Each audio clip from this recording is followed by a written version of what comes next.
Hey, everybody, welcome back to Author Ecke. Today we're across the pond talking to Patrick Larsimont, and he is 1 mile from the beach in the UK. That's right. So nobody get upset with him. He worked hard his whole life, and he deserves it. Well, So, also, the one thing to remember, though, it's in the UK, so it's not okay. exactly a Sunshine State or anything. Yeah, but you can see it. Yeah, for sure, for Excellent. sure. So he has written some very interesting books on a young Scottish kid who wants to serve his country during World War II. In the darkest times of World War II, the Battle of Britain. That's And right. for you guys that don't know, that was a monumental task that the RAF did in that period. And it was because, one, just the sheer bravery of the men and women, and also the invention of radar. Mhm. So excellent. But Patrick, please tell us about yourself, and then we're going to talk about these awesome books because Cool. I am a big World War II and Great, airplane fan. great. Well, as I say, my name is Patrick Larsimont. I grew up in Scotland. Went to boarding school at the same school as my hero. So it starts off. His name is Jocks McNabb, which is actually the surname of the founder of my school. It was called Dollar Academy. It is called Dollar Academy. And so basically, this kid gets into trouble because he goes out to have a drink with his friends and gets thrown out of school. Doesn't know what he's going to do. It's 1939, July 1939, and actually he sees a Hurricane fighter flying over, and he sees the initials written on the side of the plane, and it says JXM, Jocks McNabb. And he goes, "Okay, I'm going to become a fighter pilot," Excellent. and that's it. And so then the story is basically a young kid. I mean, he's 17 years old, and he basically tries to join. And so the first couple of chapters, 4 chapters, is him basically trying to make it.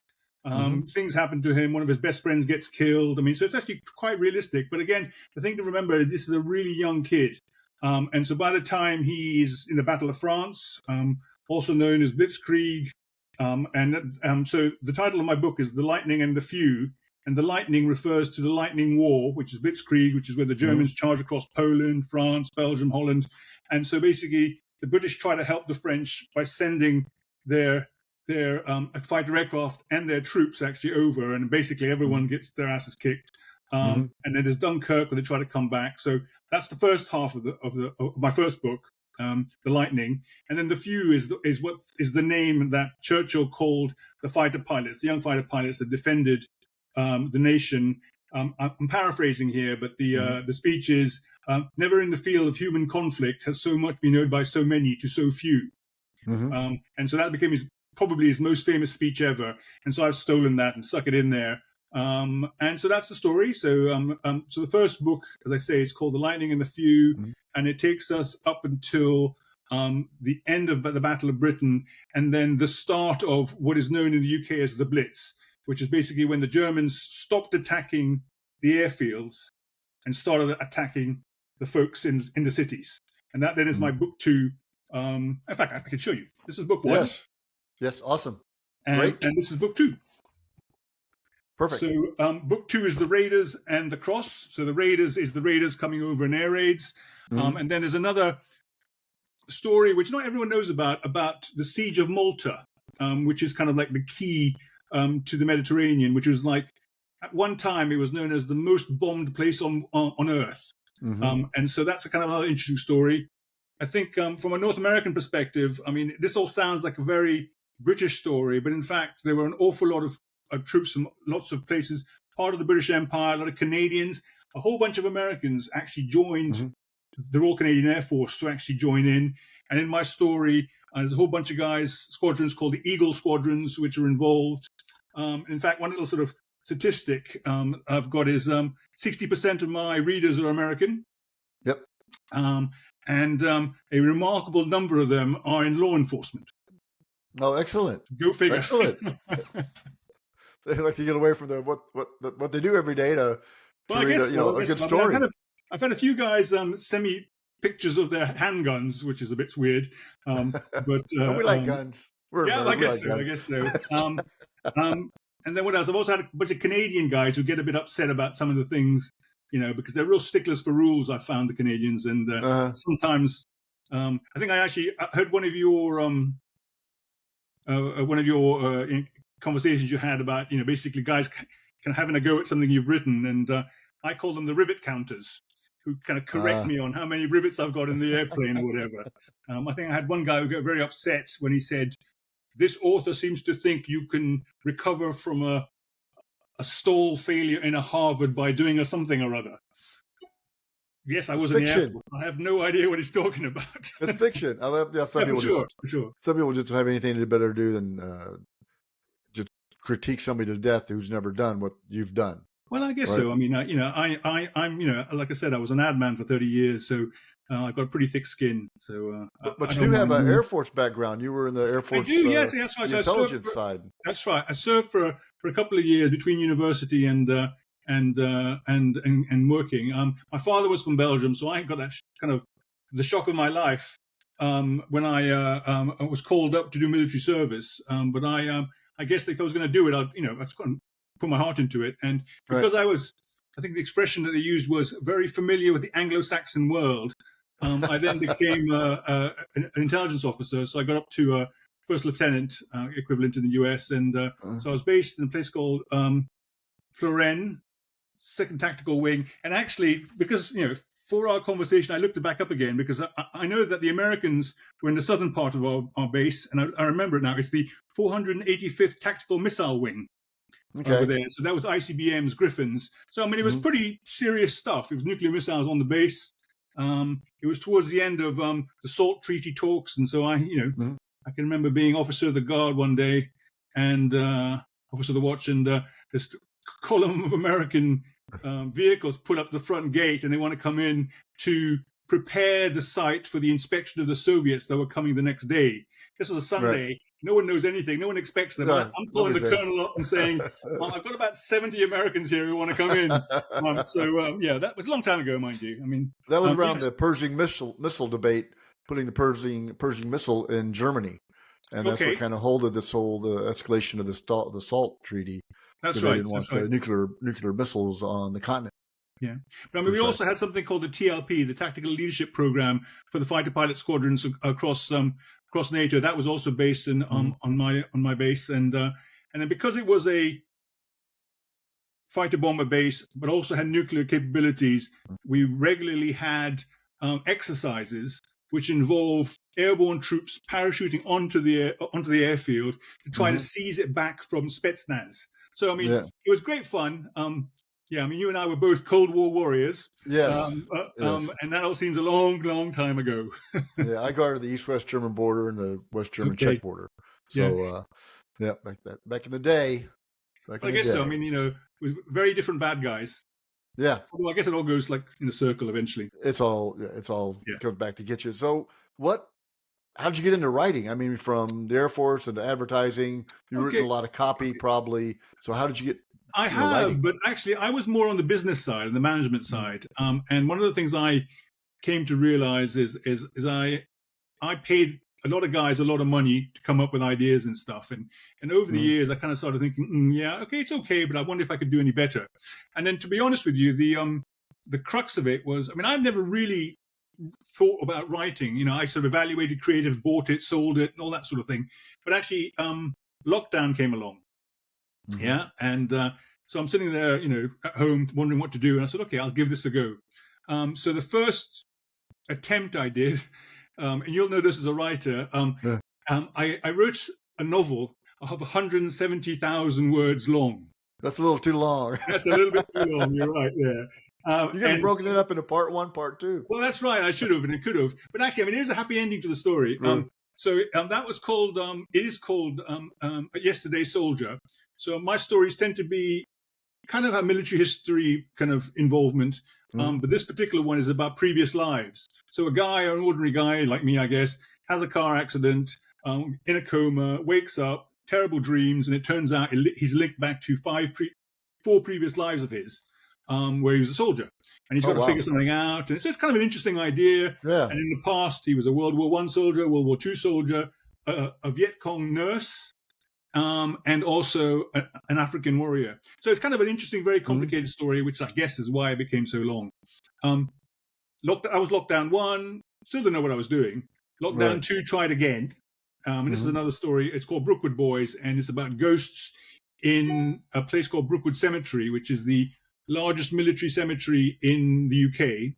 Hmm. And it's got Americans, French, Canadian, Dutch, Hmm. Belgian, French. I mean, everything you could possibly think of. First World War, Second World War, and it's a really, really interesting place for me. So, and I used to go and visit there a lot. I mean, there's things like, even from an American perspective. So there's a whole bunch of First World War guys there. The Second World War guys were buried there, but then they were all, strangely enough, dug up after the Second World War and then moved to Cambridge. Don't know Okay. why. Yeah. There's a whole bunch of guys from a disaster called Slapton Sands, where over 1,000 Americans got killed, and he was practicing for D-Day. D-Day. And so they all Yes. got buried. They all got buried in Brookwood, and then because it's so secret, they all got dug up. And so there's a lot of intrigue, lots Hmm. of stuff like that going on. There's soldiers from Dieppe. Anyway, so this whole idea, the idea came to me is that there must be so many ghost stories here, and so I basically created a story about that. Oh, wow, Happy that's ending cool. is that subsequent to that, I then I entered a competition and won this prize to write what I am writing is these World War II aviation thrillers. Mm-hmm. So it was contract to write 5. I've written 3. I'm writing the 4th one. But in the meantime, my publisher, thankfully, no spoilers, have decided to buy my first 2 books as well. So I'm on a roll. I've just got to make it happen now. There you go. Excellent, excellent. So why aviation? Has it always interested you, or is it just because it's such a remarkable story? In England, the battle for Britain, right? That was Yeah, such monumental story against odds that were just. I mean, Luftwaffe had thousands of planes. They were that's right. based in France. They were based in Belgium, and they That's right. really had a very short flight to England. And then they had the night bomber capabilities Yep, with the Heinkels and everything. And then it's tough for a fighter to fight at night back in those periods of time. that's right. I So mean, a they were lot super was just confident. I mean, bombardment. they were super confident because they'd done so well in all the other countries, and so Hmm. it really was the last line. I mean, I've always kind of been interested in, but in a kind of a. I read somewhere that what is it? When men get to 40, they either develop an interest in the Second World War or they develop an interest in going to the gym. I don't know if that's true or not, but certainly I know which one I went for. Um, so I've always been interested, and actually the aviation. I mean, I was in the Air Force, and so kind of I guess I was interested. I'm sort of interested, but Yeah, never. It was never a passion. I'm not one of these people who say, I was writing at the age of 7 kind of thing. No, I mean, I yeah, always yeah. liked stories. I love movies. I love war movies, and so Mhm. it just kind of osmosis. And then I think lockdown just got me thinking I've got to do something, so I'm going to do that.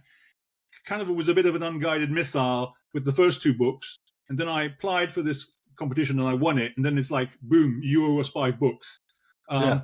and I just got stuck in, So I guess I got a Hmm. pretty good work ethic, and I try to write 1,200 words a day, That's which not is bad. good How going. big are your books? Like how many pages 300 normally? words, sorry, 300 pages, 30 chapters. That's kind of what I aim for. I mean, 90, these 2 are, words. Yeah. huh?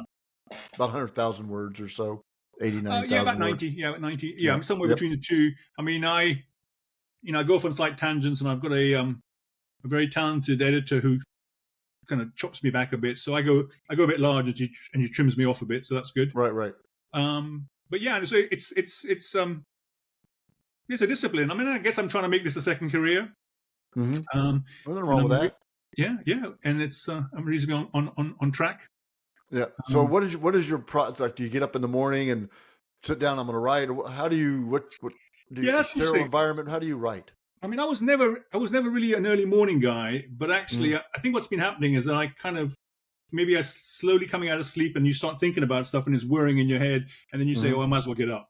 So I Right. do a little bit in the morning. I'm not sort of it has to be at a certain time or stuff. I don't listen to music.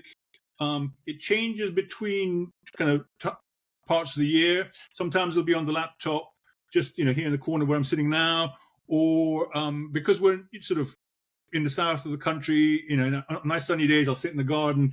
Um, the 2 differences is either I'm typing it or I have this discipline, which Oh is my okay. I'm going goodness. to sit down and write, and I Oh, can't get wow. away from it.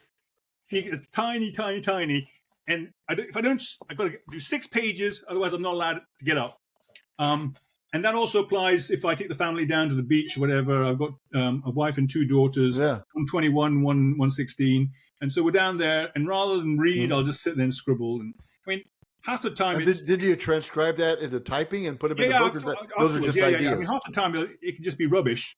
But actually, even just figuring out what the hell I've written gets me thinking about it. And, eventually it becomes words, and eventually it gets tidy. And I typically reread, go through 3 drafts.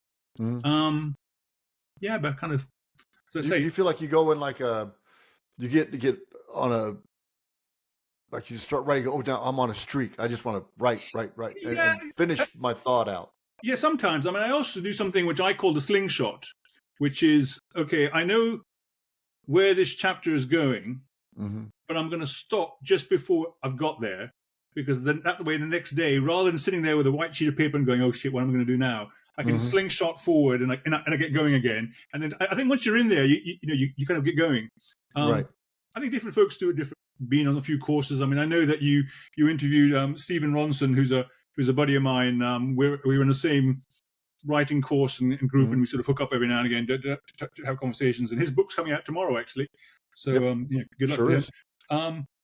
And there's a lot of things you learn about the sort of the business of being an author, which you just didn't think of before. About the marketing, about how important it is to have a social media profile, which platforms seem to work better than others. I mean, I think what do you find from a platform perspective? Well, I mean, I really like Twitter to start with, but now it seems to be kind of like imploding. I mean, that's really good to get to know people and lots of authors and stuff. I'm a little bit cynical of the whole publishing industry, the traditional publishing industry, because like everyone else, I wrote away to dozens and dozens of agents, and I got stuff up to a certain point. But I do kind of think that, I don't know about, maybe in the US it might be different, but in the UK it seems to be a business quite sort of run. I think it's 80% of books are bought by women, and I think a lot of the executives are women, and that's not necessarily a problem. But the kind, when you're writing kind of bang stuff like you and I are, and Stephen, then actually maybe we're not straight off the bat, front and center. That said, I mean, I'm really surprised. I'm doing really quite well. I've got, my first book has got almost 2,000 ratings on Amazon. Oh, that's amazing. My second book has got 1,200. So, I really can't complain. And I think it's kind of viral. I do try to join lots of groups on Facebook. And so, for example, I'm a member of Warbirds. I'm a member of Battle of Britain. I'm a member of the military thrillers group. So lots of stuff that you can find on there. And I've invited a few of my sort of author friends along. So just this morning, I invited a guy. There's a thing called military orders, which sounds a bit dodgy. But in fact, it's about the Crusaders and the Hospitaliers and all the orders of knights that basically around there. And he basically writes, he's from Utah, actually, a guy called Daniel Coulter, nice guy. He writes about the Templar Knights, the Crusades. Oh, yeah. And so, I said to him, listen, there's 8,000 guys here who really are interested in this. You ought to join and basically slowly start talking about your book. That's the way I've been doing it. Right. And you mentioned my little promos, which I do. I don't know how effective they are, but I mean, whenever you have an opportunity to get them in front of some people's eyes, then, it seems to work. Some people are visual buyers or visual learners, and they like that the visual aspect of it, then kind of dive into what that is actually about that'll tweak their interest. Yeah. I mean, there's another thing which I try to do is that when there are kind of moments which are important, I don't know, D-Day or Battle of Britain Day and stuff like that, trying to say, hey, if you're interested, this is what I've done with it. And I try to do stuff around Veterans Day and Remembrance Sundays, we call it here. But you've got to be a little bit careful because, you've got to be respectful and stuff. So, that's for sure. But I mean, I've not offended anyone, I don't think.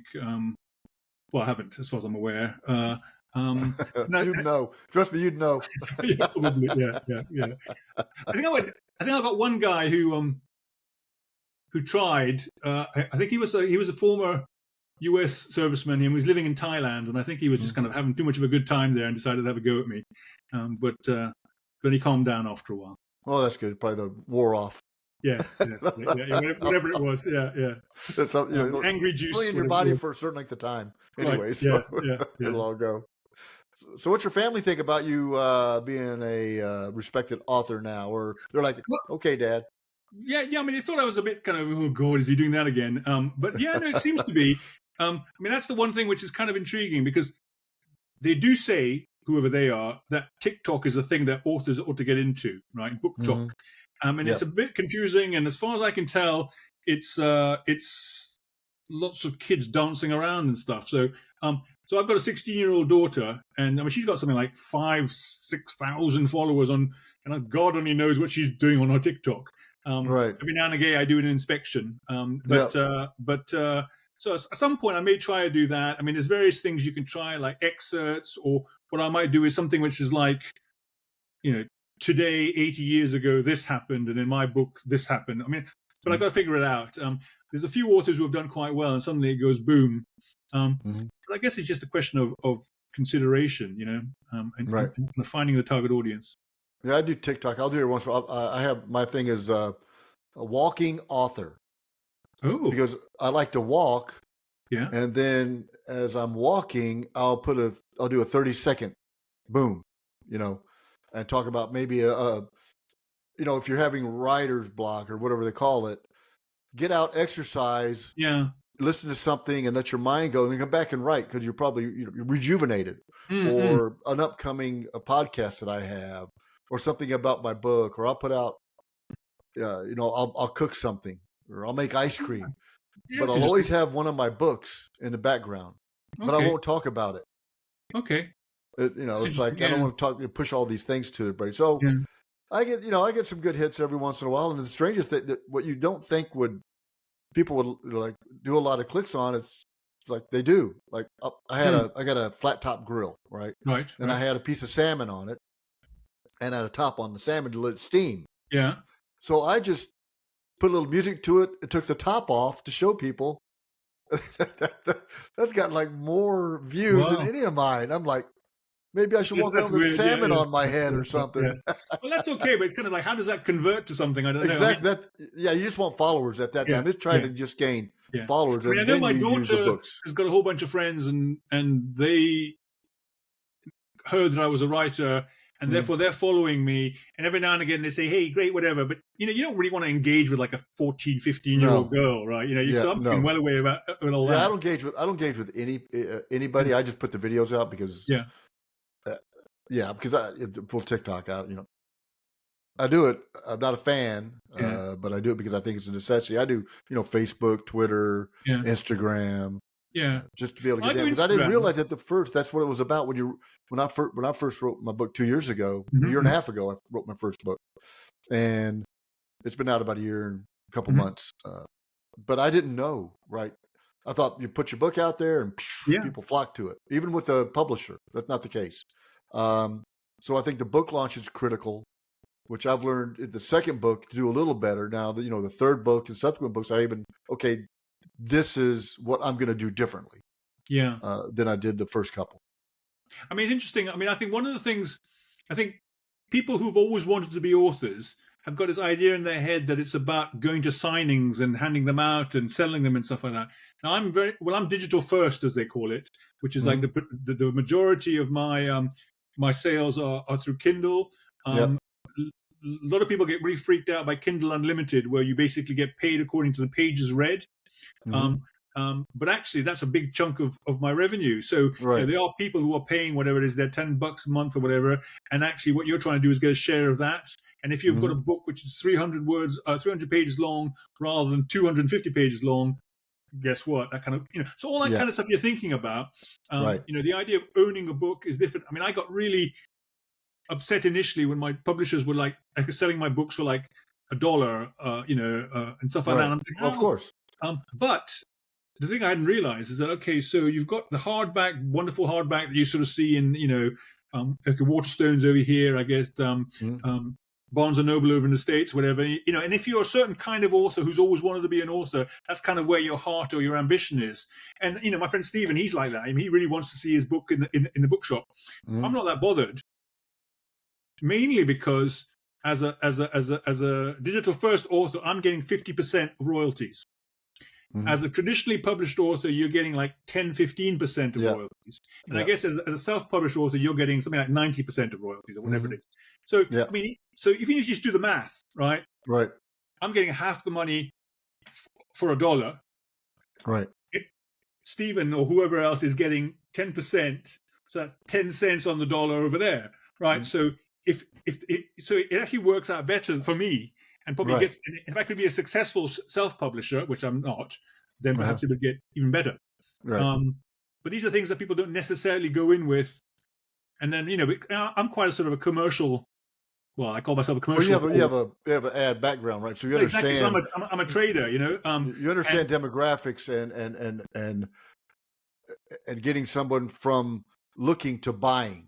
That's right. Flipping that switch. Persuasion, having a hook at the end of every chapter to get into the next, and just kind of psychologies which I've kind of worked out for myself, and hopefully they work in a way that perhaps someone who's a little bit more poetic and lyrical about it and kind of doesn't understand why perhaps it doesn't sell so well. Right. Then there's a question of literary ambitions or not. I mean, I don't claim to be particularly literary. I just like untold stories, things that people have forgotten about, things that people ought to sit up and be respectful about and grateful for. And I want to tell those stories. And also there's a whole, case in point. So I live between here and the beach. There's a big golf course, which I walk with my dog and my wife every day. And around the other side of the golf course, I walk past this little rock about this sort of size. And it turns out that so the nearest town that I live in is called Bournemouth, and then the only Battle of Britain fighter pilot who got shot down in Bournemouth was a guy from New Zealand, and he basically crashed there, like 2 blocks away from me on a corner.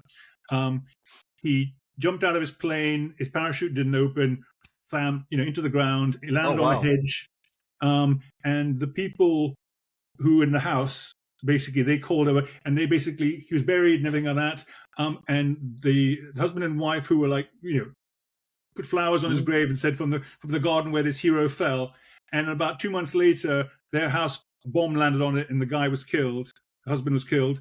And then you look into that, and then in my street, there's like 2 houses down the way, which was also destroyed. And so you find out about these things. And my next book, for example, so I discovered on the 23rd of May, 1943, out of the blue on a Sunday, these Focke-Wulf fighter bombers attacked Bournemouth and bombed a whole bunch of stuff, and something like 600 people were killed, but out of the blue, Sunday afternoon. And the tragedy of it was during the war, because there were so many troops from the US, Canada, New Zealand, Australia and stuff, these guys were over here kind of fighting for us. But they didn't have any families. They didn't have anywhere to go on leave and stuff. And this is when the bomber campaigns were going. And so basically, the powers that be said, okay, hey, Bournemouth is a nice place down by the beach. In that hotel, we're going to put the Canadians. In that hotel, we're going to put the Australians. Guess what got bombed? The hotel for the Canadians. And actually something like 150 of these Canadian and Australian young guys were killed, and they're all buried. So I'm going to put that in my next story. So stuff like that. I like telling stuff, stories about what people have forgotten, maybe. Well, that's remarkable, because how did the Germans know that? There had to have been some kind of espionage going on that they know those hotels. Well, that's very interesting. Actually, it's very interesting because they're actually known as the I'm probably mispronouncing this. The Baedeker raids. Okay, and apparently in Germany there were hotel guides back then, which were called the Baedeker guides. And the Baedeker guides basically talked about places in the UK before the war that were good to go and visit. And they're saying that they use the Baedeker guides. Oh, we should go and bomb this guy and this place. That's the theory, anyway. I don't know if that's true. That's interesting, because I think a lot of people think, you look at a war movie now, you see, the Americans and the British and whoever, they're on the continent, right? They're in France, they're in Germany. But you have to figure out that we didn't really, the Italian campaign, I think, was in the late 43 and everything. But before that, we got in the war in 41, 1941. Troops started probably going to England in 42. Everybody staged in England. right? Yeah, that's right. Yeah, That's where they departed out of to the continent. We didn't just right. land on Normandy Beach from New Jersey. Yeah, yeah. They were staged out there. I think a lot of people And don't actually, know I how mean, many troops were there. the first significant number of Americans Mm, actually were involved, I believe, with the Dieppe raid, which was kind of like the opportunity for the Canadians to have a first go. mm, But all the Eagle squadrons were involved, and there were about 3 or 4 um, Mustang squadrons, yeah, purely American ones who joined mm, in to get blooded. And yeah, also, for the first time, U.S. Rangers went in with the commandos, for the mm, first time. So that's the first time the U.S. got involved in Europe. Then the next big show, which was kind of run by the Americans, was the Torch landings, which is North Africa.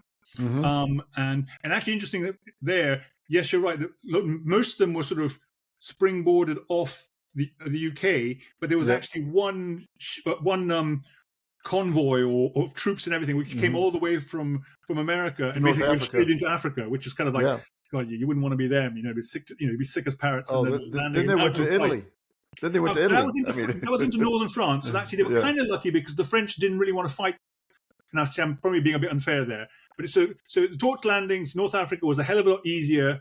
Then the next tough thing was Tunisia, Mm-hmm. which I'm writing about now, and that's where Patton first basically became important. But before that, the Americans got a real hard time in a place called Kasserine Pass. Yep. Yep. But then basically working together with the British coming from Egypt and Libya, and the Americans coming down, basically it squeezed out, and that was kind of Tunisia was Well, they the had first Rommel, time. right? When Rommel was fighting, I mean, he was a That's right. Well, he was the real brilliant tactician in armor that's right. He was warfare. the guy, but then he got kind of sick, and then Yeah. he basically went off, and then someone came in, and then so that was Tunisia. And what I'm doing now is basically Sicily. So Sicily was again a sort of half and half show, but obviously kind of Patton and Montgomery, Mhm. who didn't really like each other, and that's No. that. And of course, I'm a little bit removed because I'm actually sort of flying above them and Mhm. telling that story. But Right. so it's kind of interesting things to talk about. There's like the mafia, their involvement, and that sort of stuff, and then there's all kinds of stuff like.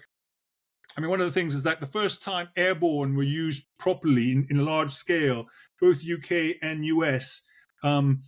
He was Major Gavin at the time, but he became Gavin of the 82nd Airborne. General Gavin, yeah. That's right. The first time that he actually led troops actually was a disaster because the weather was so bad. It wasn't that the airborne troops were no good. It was actually the pilots in the Dakotas and in the towed Gliders. Mhm. and then a whole bunch of American and British troops end up drowning because they were dumped in the sea. And then it turned out that they had all their gear, but rather than having life jackets, Mae West life jackets, like you sort of see in the films, they just had a rubber ring. Yep. And so what would happen is just Flip go them upside down. Yeah. Yep. And that happened also in at Slapton Sands, which I mentioned earlier. Yeah. But yeah, no. So there's all kinds of stuff. There's another part of my story, which is when the V bombs, the Doodlebugs started coming over. That again was the Blitz happening again. And there was a really bad bomb that landed on an area of London, and actually it landed on a American decontamination unit. Now, what does that mean? Well, it's because they thought and they expected the Germans to get desperate and to start using chemical weapons, and so therefore there were a whole bunch of these. Yeah, exactly. But I mean, no one quite understands why he didn't use them because actually he was using them on all kinds of other people and things, but he actually in warfare he didn't, and that was an unusual thing. But I guess it's sensible to have a bunch of experts who would be able to decontaminate stuff. I only think the reason why, because in World War I, he did get Hitler got mustard gas. That's right, he did, yeah. So that might have changed his view, so he didn't do it from a strategic perspective. Yeah, I guess so. Because they're still finding, I believe, back in the 80s or something, they were still finding traces of mustard gas in the fields in Belgium and France. Yeah. And it was, I mean, it's nasty stuff. Nasty stuff, yeah. Nasty stuff. I mean, I guess, it's a bit hard to think of Hitler having lots of morals considering all the things that or happened. reasoning. I mean, but it's kind of like a strange thing to consider. But the irony is, as I say, this decontamination battalion got hit by a doodlebug, and like loads of them got wiped out. And the funny, and it's not at all funny story, is Mm. a day or two before that in the same building that they were in. Oh God, what the hell was his name now? The big band leader with the glasses, Oh, Chattanooga Benny. Choo Choo, and all that. Oh yeah. Oh, who's that? I know Okay, who you're talking about. I can't think of him it. and I'll his think of it here entire in a second. band. I'll be sitting at home going, boom. Yeah, I got it. Suddenly, you're sitting in the shower, and suddenly you got it. But no, so he apparently was actually kind of in the same building block or whatever. And a week before, he got a bit worried about these things flying over. He said, no, listen, I got to move out, and he moved out, and he was lucky. He survived that because the other guys didn't. But ironically, he ended up dying, getting shot down over the channel about a week or two later. Yeah. Oh wow, that's What the hell's crazy. his name now? I can't think of it. It's like the most famous big band leader ever. Yeah. Anyway. Yeah, I can think of it. I'll think of it here in a little bit.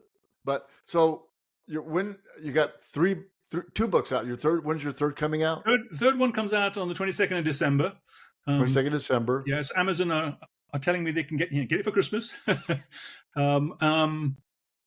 Yeah. So again, being the ad guy, so my thing is that the standard response that I get from people when they find out about my books is says, "Oh, my dad would love that. Or my uncle would love that. Or my granddad would love that." Yeah. Oh yeah, okay. I'll take that. That's okay. Yeah, I'm writing my third in a series.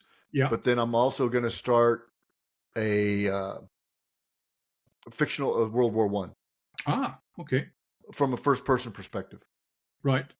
So I'm started on that. What Sergeant York? Kind of U.S. Perspective?